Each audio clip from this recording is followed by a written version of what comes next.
Damos comienzo a un nuevo programa.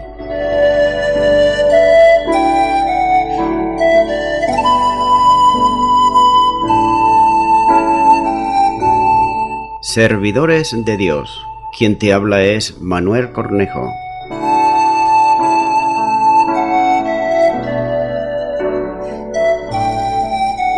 Este es un programa que está respaldado por la Iglesia Evangélica Misión Evangélica de Cataluña.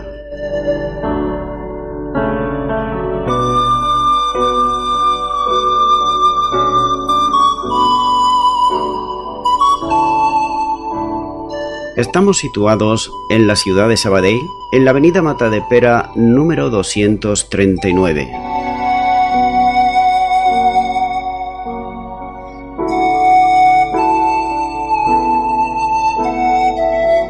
Antes de dar introducción a la palabra de Dios, estaremos poniendo una alabanza.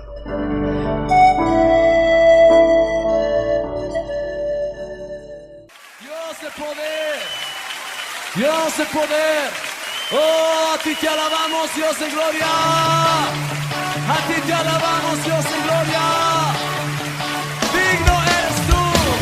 Vamos a proclamar las buenas noticias del Evangelio de Dios. Para destruir toda potestad y traer luz en la oscuridad, para rescatar al hombre del pecado, es el Evangelio de Dios. Para proclamar al pobre libertad, nueva vida que no puede más. Para los que lloran nació Jesús, es el Evangelio de Dios. Y a Dios sea la gloria, y a Dios sea la gloria, y a Dios sea la gloria, es el Evangelio de Dios. Y a Dios sea la gloria, y a Dios sea la gloria, y a Dios sea la gloria, es el Evangelio de Dios. Para redimir a su pueblo de toda lengua, tribu y nación, derramó su sangre por su amor, es el Evangelio de Dios.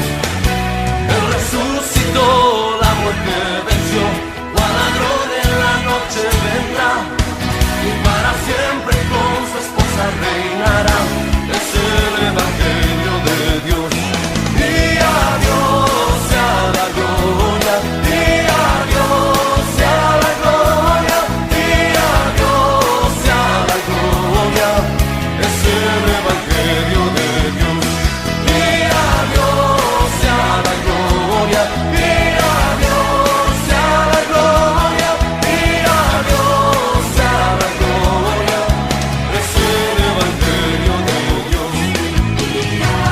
Hacia la gloria, hacia la gloria, hacia la gloria, es el Evangelio de Dios. Y a Dios sea Señor, y a Dios sea la gloria, y a Dios sea la gloria, es el Evangelio de Dios, es el Evangelio de Dios, es el Evangelio de Dios.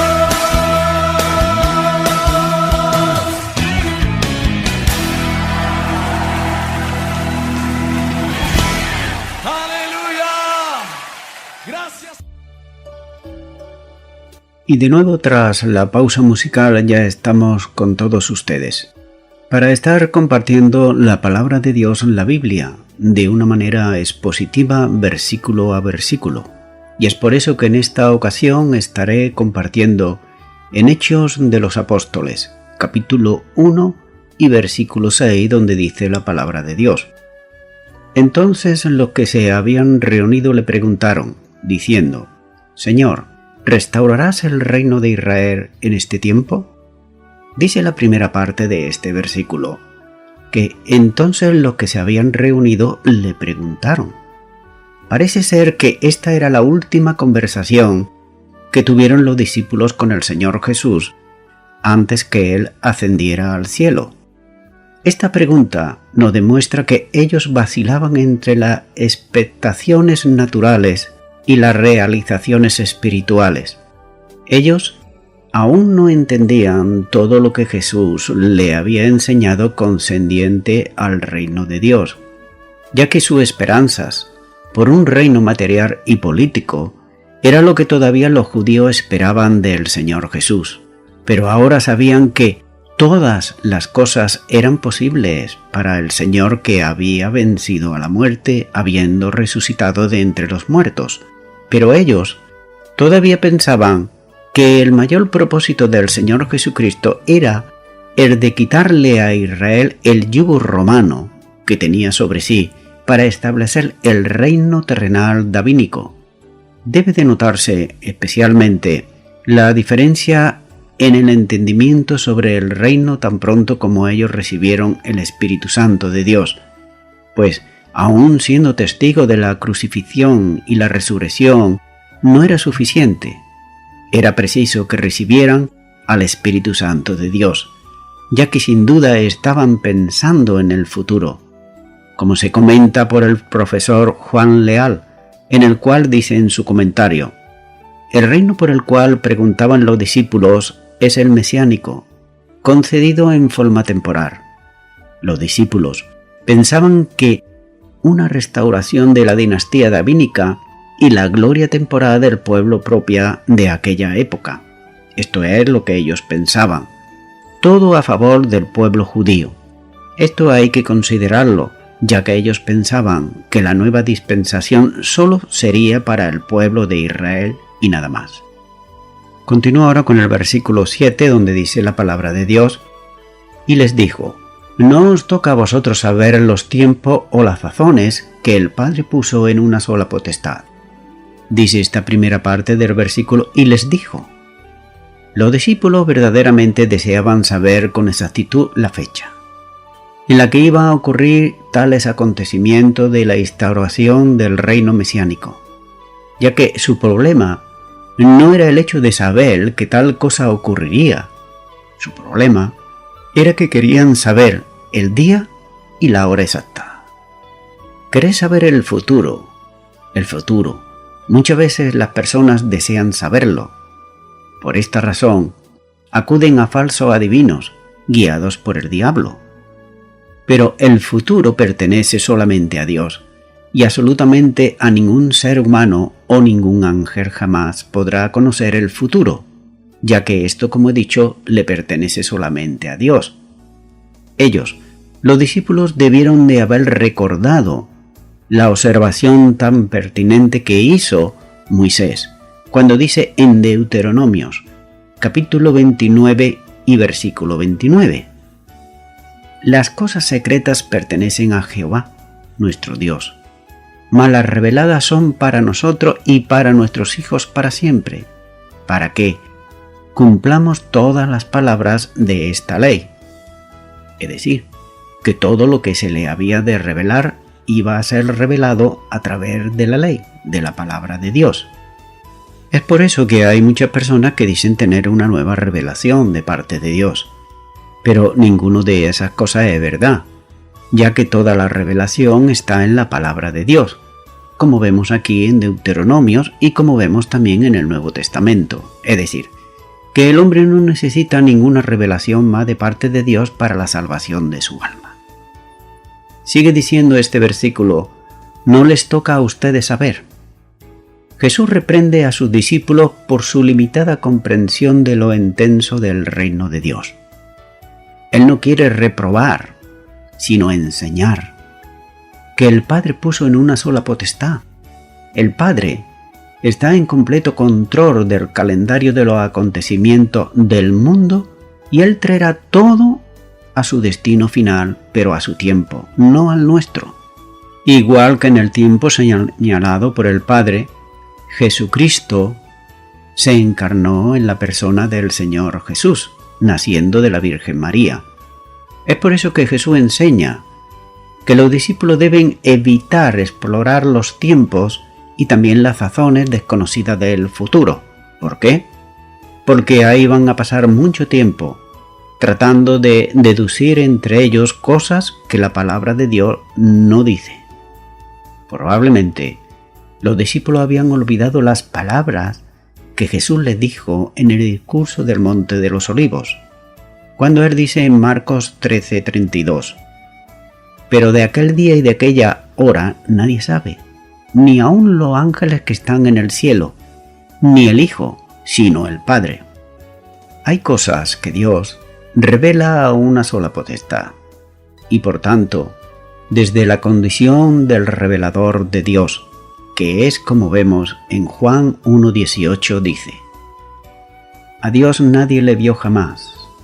El unigénito Hijo que está en el seno del Padre, Él le ha dado a conocer». Es por eso que el Hijo en su naturaleza humana, como Jesús, como hombre, no conoce por qué, como dice la palabra, sino solamente a Dios. Sin duda, que el Señor Jesús en su persona divina conoce plenamente el tiempo y el momento en que se producirá. Esto hay que tenerlo muy en cuenta, y hay aquí una aplicación, y es la siguiente: ¿cuántas personas a lo largo de los siglos han anunciado el día de la venida del Señor? Son miles y miles de personas, y todos ellos fracasaron. Todos ellos eran falsos cristianos porque parece ser que no conocían la palabra de Dios. Ellos por su cuenta y por su riesgo anunciaron el año, el mes y el día en el cual el Señor Jesús vendría. Pero repito, todo esto eran y son y serán los que saldrán en el futuro falsos creyentes y mentirosos. Continúo ahora con Hechos capítulo 1 versículo 8, donde sigue diciendo la palabra de Dios: «Pero recibiréis poder cuando haya venido sobre vosotros el Espíritu Santo, y me seréis testigo en Jerusalén, en toda Judea, en Samaria y hasta lo último de la tierra». Vemos aquí en este versículo 8 que la comisión es dada por última vez. Parece que esto era el tema de la conversación del Señor Jesús con sus discípulos durante su ministerio de 40 días después de su resurrección, ya que Jesús dio la gran comisión en 3 ocasiones, y es probable que la diera en muchas otras ocasiones que no están registradas en la palabra de Dios. Durante los 40 días, su mayor interés era que sus discípulos entendieran claramente sus instrucciones. Así que vemos que las 3 ocasiones registradas son: la primera, a la mesa en Jerusalén, en Marcos capítulo 16 versículos 14 al 18, y Juan capítulo 20 versículo 22 y 23. El segundo, en un monte de Galilea, donde lo encontramos en Mateo capítulo 28 versículos 18 al 20. Y el tercero, en el Monte de los Olivos, antes de su ascensión, en Lucas capítulo 24 versículos 41 al 51 y Hechos capítulo 1 versículos 6 al 9. Así que la gran comisión que dio a los apóstoles fueron las órdenes de marcha, las cuales se debían de obedecer explícitamente, sin vacilar ni preguntar. También les dio la autoridad de obrar en el nombre de Jesucristo. Y hay 5 mandamientos en la comisión que el Señor le dio. Una es ir, la otra es predicar, la tercera enseñar, la cuarta bautizar y la quinta guardar. Así que vemos que son 5 mandamientos que todo cristiano y toda cristiana también debemos de aplicarnos a nosotros mismos, es decir, ir, predicar, enseñar, bautizar y guardar. En este versículo 8 hay también 3 palabras que debemos notar especialmente. La primera de ellas es poder, que recibirían poder. El griego de la palabra que quiere decir poder y que se usa en el texto es la palabra a la que se deriva la palabra dinamita. significa un gran poder que hará explosión del Evangelio alrededor de todo el mundo conocido de aquella época. Segundo, ser testigos. Viene de la palabra griega que también da origen a la palabra mártir. Para ser testigo de Jesucristo es necesario tener un espíritu de mártir también. Y la tercera es todo. Esto quiere decir que la Iglesia debía ser testigo en todas partes del mundo. No tenían otra alternativa. Entonces, ¿qué tendrían que hacer ellos? Este versículo 8 tiene la respuesta. Recibirían poder después de que el Espíritu Santo descendiera sobre ellos. Y habiendo descendido el Espíritu Santo sobre ellos, deberían de ser testigos diciendo lo que habían visto, lo que habían oído y lo que habían experimentado. Como dice, primera carta de Juan, capítulo 1 y versículo 1, donde dice: lo que era desde el principio, lo que hemos oído, lo que hemos visto con nuestros ojos, lo que hemos contemplado y palparon nuestras manos tocante al verbo de vida. Entonces, partiendo de Jerusalén, llevarían su testimonio a través de Judea y de Samaria, y hasta los confines de la tierra. Dios siempre quiso que los suyos fueran testigos. Si miramos, por ejemplo, en el Antiguo Testamento, en Isaías capítulo 44 y versículo 8 dice: no temáis, ni os amedrentéis. ¿No te lo hice oír desde la antigüedad y te lo dije? Luego vosotros sois mis testigos. No hay Dios sino yo, no hay fuerte, no conozco ninguno. Exhorta aquí a Israel a dejar de sentirse temoroso.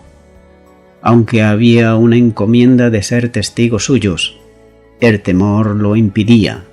De esta forma la nación de Israel en su totalidad fracasó en el pasado en cuanto al testimonio que Dios quería que ellos diesen.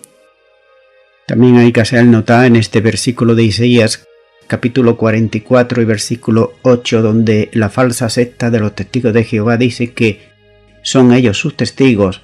Hay que hacer notar que no son a ellos a lo que se le está diciendo, sino que es al pueblo de Dios, a Israel.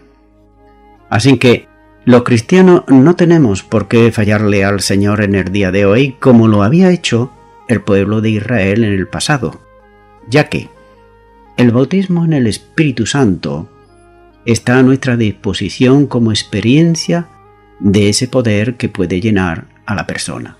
Cuando dice recibiréis poder, en griego dinamita, gran poder, aquí de nuevo se relaciona el poder con la promesa hecha a Abraham, de que todas las familias de la tierra serían bendecidas. Es por eso que ellos deberían de llevar el Evangelio, las buenas nuevas de salvación, no solamente a Jerusalén, a Judea, a Samaria, sino hasta lo último de la tierra, para que todos conocieran esas buenas nuevas.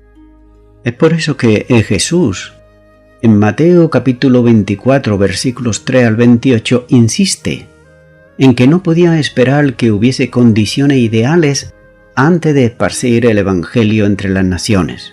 Es decir, era el tiempo de Dios. Esta época estaría caracterizada, como dice aquí en Mateo 24, 3 al 28, esa época estaría, repito, caracterizada por guerras, por rumores de guerras, por hambres y por terremotos. Los seguidores del Señor Jesús deben salir a esparcir el Evangelio de Jesucristo a todas las naciones, en medio de todas estas calamidades naturales y de todos los trastornos políticos que hay en el mundo. Cabe hacerse una pregunta: ¿cómo sería esto posible? Para unos cuantos hombres el poder llevar el Evangelio. La palabra es bien clara: recibirían poder como consecuencia de haber sido llenos del Espíritu Santo de Dios. Este sería el secreto de su éxito en la época de la Iglesia hasta su consumación al final, cuando el Señor Jesús regrese. Escúchame bien, el secreto del triunfo de que las almas se salven es que la Iglesia esté llena del poder del Espíritu Santo. No que esté llena de sabiduría humana, sino de poder del Espíritu Santo. Es por eso que, por supuesto, esto pone la gran responsabilidad de ser testigo de Cristo, sobre todo los que están llenos del Espíritu Santo de Dios. Y aquí hay una aplicación o algo a recordar, y es que en el Nuevo Testamento no hay testigo de Jehová, sino que hay testigo de Cristo, y los testigos de Cristo, están llenos del Espíritu Santo de Dios, ya que no consideran al Espíritu Santo de Dios como una fuerza abstracta o algo parecido, sino que es el mismo Dios. Continúo ahora con Hechos capítulo 1 versículo 9, donde sigue diciendo la palabra de Dios. Y habiendo dicho estas cosas, viéndolos ellos, fue alzado, y le recibió una nube que le ocultó de sus ojos. Hallaremos en estos versículos, del 9 al 11, la ascensión del Señor Jesús. El momento cumbre del Evangelio de Lucas es la ascensión de Cristo Jesús. Como dice Lucas 24, versículo 50, y los sacó fuera hasta Betania, y alzando sus manos los bendijo. Señala que el Señor Jesús llevó a sus seguidores hasta el Monte de los Olivos, frente a Betania. Lucas 24, 51 dice, y aconteció que bendiciéndolos se apartó de ellos y fue llevado arriba al cielo. Esto es, tomado gradualmente, no arrebatado. Hecho añade que esto sucedió viéndolo ellos. No estaban, por supuesto, soñando. No, sino que lo vieron realmente cómo se iba. Entonces dice que una nube, pero no una nube ordinaria, sino sin duda una nube de gloria, como la Shekinah del Antiguo Testamento, le recibió al Señor Jesús. El texto griego podría significar que la nube fue a colocarse debajo de él, y él subió sobre ella hasta que quedó fuera de la vista. Pero no solo dejó la superficie de la tierra, sino que ascendió a la diestra de Dios, y aún está presente en el cielo en forma corporal. Esteban lo vio allí, como dice este mismo libro de Hechos capítulo 7 versículo 55, donde dice, pero Esteban, lleno del Espíritu Santo, puestos los ojos en el cielo, vio la gloria de Dios y a Jesús que estaba a la diestra de Dios. Por otro lado, la ascensión del Señor Jesucristo tiene doctrinalmente un significado enorme, ya que comporta primeramente la entrada al santuario celestial, al verdadero santuario celestial, a través del velo de su cuerpo, y lo hace como sumo sacerdote del nuevo pacto, para presentar ante el Padre la ofrenda de su sacrificio que fue consumado.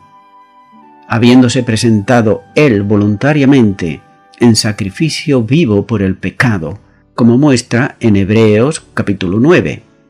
Ahora bien, la prueba de ese sacrificio permanecían visibles en sus manos, permanecían en sus pies y permanecían en su costado, como nos lo muestra en el Evangelio de Juan capítulo 20 versículo 27, donde dice, luego dijo a Tomás, pon aquí tu dedo y mira mis manos, y acerca tu mano y métela en mi costado, y no seas incrédulo sino creyente.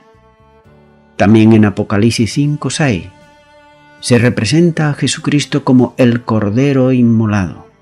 Por tanto, el Redentor del mundo, que murió por el perdón de los pecados a todo el que en él cree, se presenta con las señales del Redentor. Además, no podía haber Pentecostés sin ascensión del Señor Jesucristo, ya que supone hacer realidad en su momento la promesa dada a los discípulos. Continúa ahora con Hechos capítulo 1 versículo 10, donde sigue diciendo la palabra de Dios. Y estando ellos con los ojos puestos en el cielo, entre tanto que él se iba, He aquí se pusieron junto a ellos 2 varones con vestiduras blancas. Después de desaparecer Jesús al cielo, los discípulos seguían de pie, en aquel lugar llenos de asombro, con la vista fija en el lugar de los cielos, al cual el Señor había ido. Posiblemente, la Biblia no lo dice. Por esto digo posiblemente, ya que Santiago, Pedro y Juan deberían de recordar en aquellos momentos la transfiguración del Señor Jesús en el monte llamado de la Transfiguración, que se encuentra en Mateo capítulo 17, versículo 5.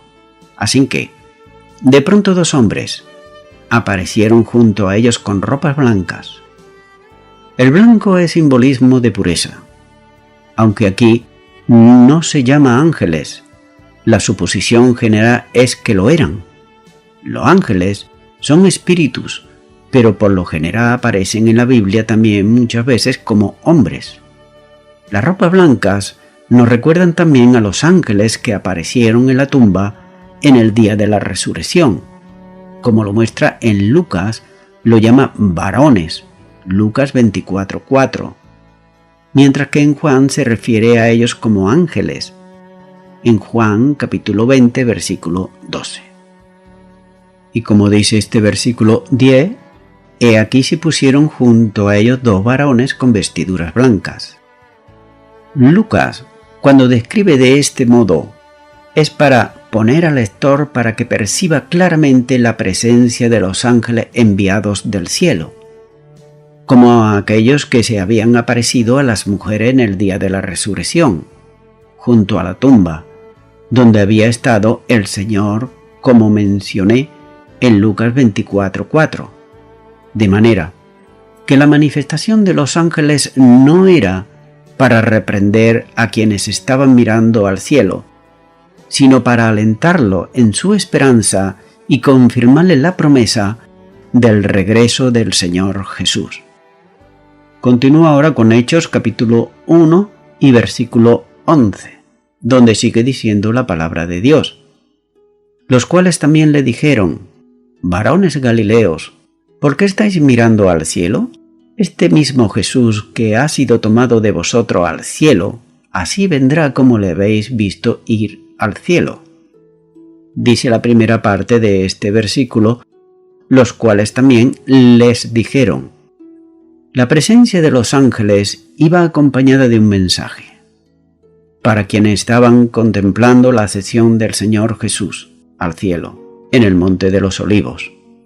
Hay que considerar que el mensaje de los ángeles iba a producir en ellos el consuelo y el aliento necesario para aquellos que estaban contemplando la ascensión del Señor Jesús, ya que ellos sentían la tristeza natural de la separación de quienes representaban para ellos tanto y tanto. Hay que tener en cuenta que los ángeles son también instrumento al servicio de Dios y a favor de quienes son salvos, como nos dice en Hebreos capítulo 1 y versículo 14. ¿No son todos espíritus ministradores, enviados para servicio a favor de los que serán herederos de la salvación? Hay aquí que considerar algo, y es lo siguiente. Existe una falsa interpretación religiosa en cuanto a este versículo, ya que enseña que a todos los que asisten a una iglesia determinada tienen a ángeles que le guardan, e incluso le dicen a los ángeles lo que deben de hacer y lo que no deben de hacer. Esto bíblicamente no es correcto. Pero sí que es verdad que Dios usa a los ángeles para beneficio de aquellas personas que nacieron de nuevo y por tanto las que son salvas, no las que asisten por asistir a una iglesia sea la que sea. Sigue diciendo este versículo 11, varones galileos, ¿por qué estáis mirando al cielo? Note que los ángeles saben quiénes eran los que estaban mirando al cielo y le llaman varones galileos. Hay que hacer nota que eran 11 los que estaban mirando al cielo, ya que Judas se había suicidado, Judas Iscariote, y este era de Judea. Así que La primera venida de Cristo se había consumado ya. Su obra de redención estaba completa, se había consumado. Hay que considerar que los apóstoles estaban mirando fijamente al cielo. Jesús ascendió al cielo, por tanto no debían ellos de quedarse contemplando por más tiempo en aquel lugar, donde fue alzado al cielo el Señor Jesús. Tampoco deberían ellos de visitar aquel lugar del Monte de los Olivos cada día para recordarlo, ni cada mes o cada año, ya que ellos tenían un trabajo, un encargo de parte del Señor Jesucristo a realizar, que era predicar las buenas nuevas de salvación, anunciar el Evangelio y anunciar y decir aquel que resucitó y aquel que vive. Así que los ojos en el cielo serían de ahí en adelante la expresión de los apóstoles y de todos los cristianos. Así que los ojos en el cielo serían de ahí en adelante la expresión de la esperanza del retorno del Señor Jesús, puesto que Él dice que este mismo Jesús que ha sido tomado de vosotros al cielo, así vendrá como le habéis visto ir al cielo. Quiere decir que en la segunda venida del Señor Jesús aquí a la tierra será el proceso inverso, pero de la misma manera. Las palabras del Señor Jesús se cumplirán cuando Él dijo en Lucas capítulo 21 y versículo 27: Entonces verán al Hijo del Hombre que vendrá en una nube con poder y gran gloria. Hay también que considerar que esta segunda venida del Señor Jesús aquí a la tierra no será como la primera. La primera fue como un cordero que no abrió su boca, pero ahora dice que vendrá con gran poder y gloria. Y vendrá para juzgar y hacer justicia. Será muy distinta a como vino la primera vez. Voy concluyendo ya con esto. Después de la ascensión del Señor Jesús, los discípulos volvieron a Jerusalén con gran gozo, como dice en Lucas capítulo 24 y versículo 52. Aunque Lucas no entra en detalle en cuanto al incentivo para aquel regocijamiento, no es difícil para nosotros encontrar varias razones para que el creyente se regocije con la ascensión del Señor Jesucristo. Por ejemplo, primero vemos que en la entrada de Jesús al cielo, con un cuerpo humano glorificado, es nuestra garantía de que nosotros seremos igualmente glorificados y con cuerpo y alma entraremos a la presencia de Dios en el cielo. El polvo de la tierra, del cual fuimos creados, como dice Génesis capítulo 2 versículo 7, está sobre el trono de la majestad en la altura, donde Cristo está sentado a la diestra del mismo Dios. En segundo lugar, a la diestra de Dios Padre, Jesús es nuestro abogado para defender nuestra causa, como dice 1 de Juan 2:1. Cuando oramos a Dios en el nombre del Señor Jesús, Él perfecciona nuestras oraciones y la presenta al Padre. Jesús conoce nuestro anhelo, se compadece de nosotros porque Él estuvo en un cuerpo semejante al nuestro. Es por eso que Él conoce nuestras necesidades diarias y también nuestros pecados. Y por eso es que habla a nuestro favor y logra aquello por lo cual estamos muchas veces con deseos de decirle adiós. Así que durante su ausencia física nos concede el don del Espíritu Santo para guiarnos y dirigirnos en nuestro vivir diario al Señor. Es por eso que podemos entrar confiadamente, como dice Hebreo, al trono de la gracia para hallar el oportuno socorro. Y también vemos que, en tercer lugar, la ascensión del Señor Jesús y su presencia a la diestra de Dios marca la toma de la posesión de su trono real. Desde allí gobierna este mundo, aunque éste no quiera reconocer su soberanía. Cuando Cristo haya puesto a todos sus enemigos debajo de sus pies, 1 Corintios 15:25, Él dará el reino a su Padre y entonces vendrá el fin. Amigo y amiga oyente, La Biblia nos enseña que el Señor Jesús murió por los pecados de la humanidad, para que todo aquel que en Él cree se salve y tenga vida eterna. También nos enseña que Jesucristo, Él, volverá en persona de nuevo aquí a la tierra. Esta es una promesa del Señor Jesús, que Él a su tiempo cumplirá. No te quepa la menor duda. Aunque ahora veamos quizás este mundo, que está gobernado por el diablo y por sus seguidores, llegará un tiempo en que será gobernado por aquel que lo creó, es decir, por el mismo Señor Jesucristo. Así que Él volverá con poder y gloria, y Él juzgará a las naciones. Así que a su tiempo se cumplirá todo. Y vemos también que todo cristiano y toda cristiana que hemos experimentado espiritualmente el nuevo nacimiento, esperamos ese día. Y lo esperamos con gran gozo, con gran alegría. ¿Sabes por qué? Porque tenemos una esperanza viva, no una esperanza muerta, sino una esperanza viva que es Cristo Jesús, porque Él vive y Él vendrá de nuevo. Amigo y amiga oyente, si tú aún no tienes esa esperanza viva, si tú aún no has recibido a Jesucristo en tu corazón como Señor y Salvador, ahora tienes la oportunidad en este momento de poderlo hacer. Para ello basta con que con fe haga una oración. Si no sabes cómo hacerla, repite conmigo esta oración y di ahí a donde tú estás. Señor Jesús, te pido perdón por todos mis pecados.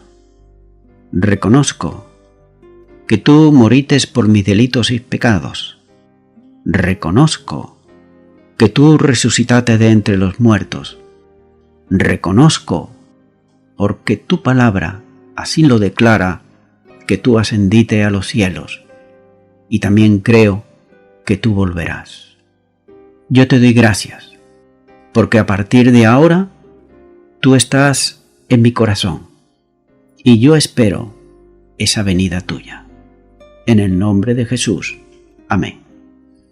Amigo y amiga, si tú has hecho esta oración de toda fe y de todo tu corazón, pues no tienes ya por qué sentir temor alguno, porque hasta que venga el Señor Jesús, tú debes de conocerle a Él, y la mejor manera de conocerle es leyendo su palabra.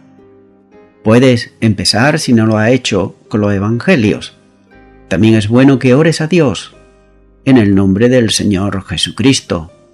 Y también es bueno que mientras esperamos la venida del Señor, estemos unidos al cuerpo de Cristo que es la Iglesia. Para ello, te animo a que puedas congregarte en una iglesia cristiana evangélica donde se predique y se enseñe la sana doctrina y la palabra de Dios. Di ahí que has recibido a Jesucristo en tu corazón como Señor y Salvador. Podrás aprender de Él y crecer espiritualmente y con el tiempo servirle a Él mientras Él viene. Que Dios te bendiga. Y a toda la audiencia, nuevamente me estoy despidiendo de todos ustedes y será Dios mediante hasta el próximo programa. Que Dios os bendiga a todos.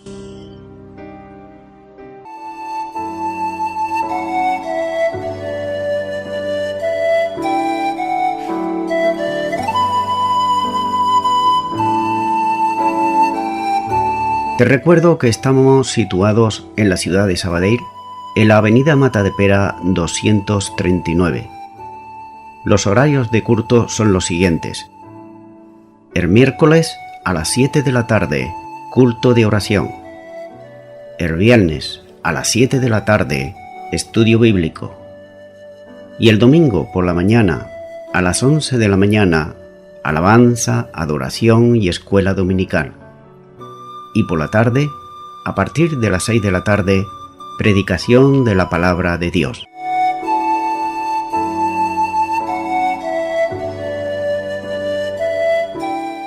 La Biblia dice que Él volverá con gran gloria y majestad. ¿Alguien puede decir amén? Él volverá por su iglesia. Oh, dele gloria esta noche.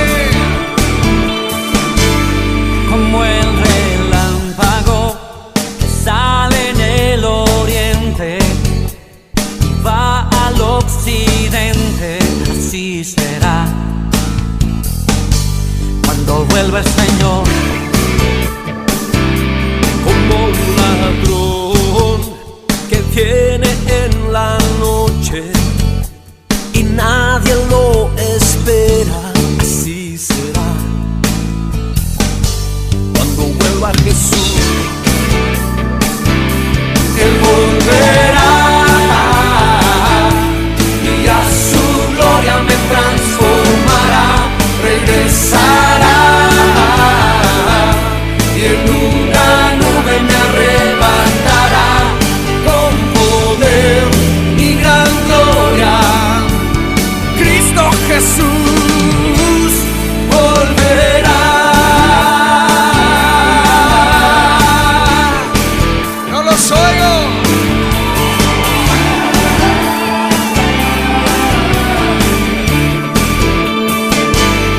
Con voz de mando descenderá del cielo, tocará trompeta, así será cuando vuelva el Señor. Él llamará a los que han dormido y a los que hemos creído, así será cuando vuelva Jesús. Él volverá y a su gloria me transformará, regresará y en una nube me arrebatará con poder y gran gloria. Cristo Jesús volverá.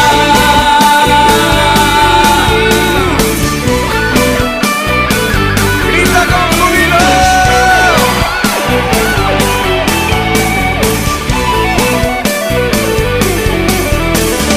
Vela y orar, el tiempo se acerca ya. Purifícate en Él, conságrate a Él, que tu Señor volverá. Él volverá y a su gloria me transformará, regresará